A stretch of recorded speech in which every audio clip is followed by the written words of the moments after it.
بسم اللہ الرحمن الرحیم۔ السلام علیکم ورحمۃ اللہ وبرکاتہ۔ پیارے بچوں، آپ لوگ کیسے ہیں؟ الحمدللہ میں خیریت سے ہوں، آپ لوگ بھی خیریت سے ہوں گے۔ پیارے بچوں، آج ایک بہت اچھا واقعہ لے کے آئی ہوں قرآن شریف کا، حضرت موسیٰ علیہ السلام کا واقعہ۔ تو آئیے سنیے۔ حضرت موسیٰ علیہ السلام اعتکاف کے لیے کوہ طور کی طرف تشریف لے جانے لگے تو وادی سینا میں مقیم اپنی قوم سے فرمایا، لوگوں، میں 1 ماہ کے لیے اعتکاف میں جا رہا ہوں، مدت پوری ہونے پر واپس آؤں گا۔ میرے بعد میرے بھائی ہارون علیہ السلام تمہارے درمیان موجود رہیں گے اور یہ تمہارے نگراں ہوں گے۔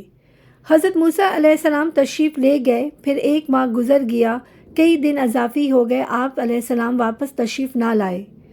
قوم بنی اسرائیل میں ایک سامری نامی ایک شخص تھا جو بظاہر ایمان لا چکا تھا، مگر حقیقت میں وہ کافر ہی تھا۔ حضرت موسیٰ علیہ السلام کی واپسی میں تاخیر نے اسے قوم کو گمراہ کرنے کا موقع فراہم کر دیا۔ ایک روز اس نے لوگوں کو جمع کیا اور کہا، میری قوم کے لوگوں، اگر تم مجھ پر اعتبار کرو اور وہ تمام زیورات میرے پاس لے آؤ جو تم نے مصریوں سے ادھار لیے تھے مگر انہیں واپس نہ کر سکے، تو میں تمہارے فائدے کا ایک کام کروں گا۔ لوگوں نے اپنے فائدے کی بات سنی تو لالچ غالب آ گیا۔ پھر انہوں نے تمام زیورات سامری کے حوالے کر دیے۔ سامری نے بھٹی بنا کر اس میں آگ جلائی اور تمام زیورات کو پگھلا دیا۔ پھر اس پگھلے ہوئے سونے چاندی سے ایک بچھڑا گائے کا بچہ بنایا۔ بچھڑا تیار ہو گیا تو سامری نے ایک چھوٹی سی پوٹلی میں بھری کوئی چیز اس کے اندر ڈال دی۔ فوراً ہی بچھڑے میں زندگی کے آثار پیدا ہو گئے، آنکھیں کھلیں۔ پھر اس نے گردن گھما کر ادھر ادھر دیکھا اور پھر بھیں بھیں کی آواز نکالنے لگا۔ بنی اسرائیل کے لوگ دائرے کی صورت میں کھڑے یہ منظر حیرت سے دیکھ رہے تھے۔ سامری نے انہیں مخاطب کیا، لوگوں، موسیٰ سے بڑی بھول ہوئی کہ وہ اللہ کی تلاش میں کوہ طور پر گیا۔ تمہارا معبود تو نعوذ باللہ یہ بچھڑا ہے، اس کی پوجا کرو۔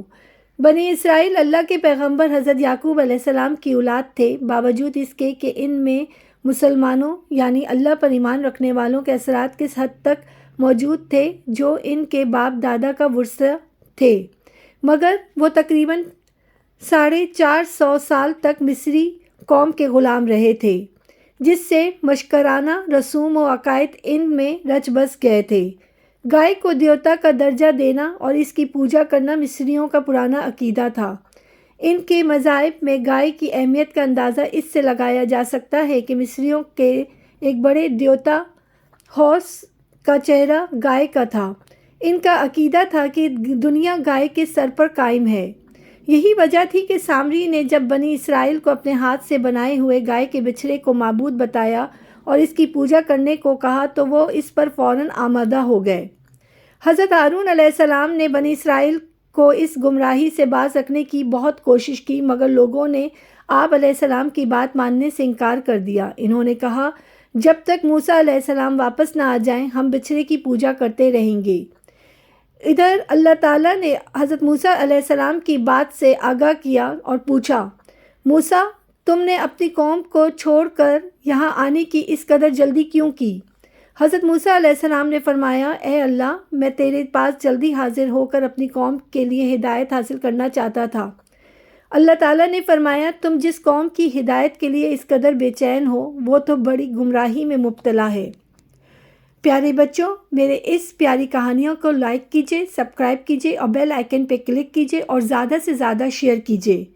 پیارے بچوں، اب حضرت موسیٰ علیہ السلام کا یہ واقعہ کل سنیں گے۔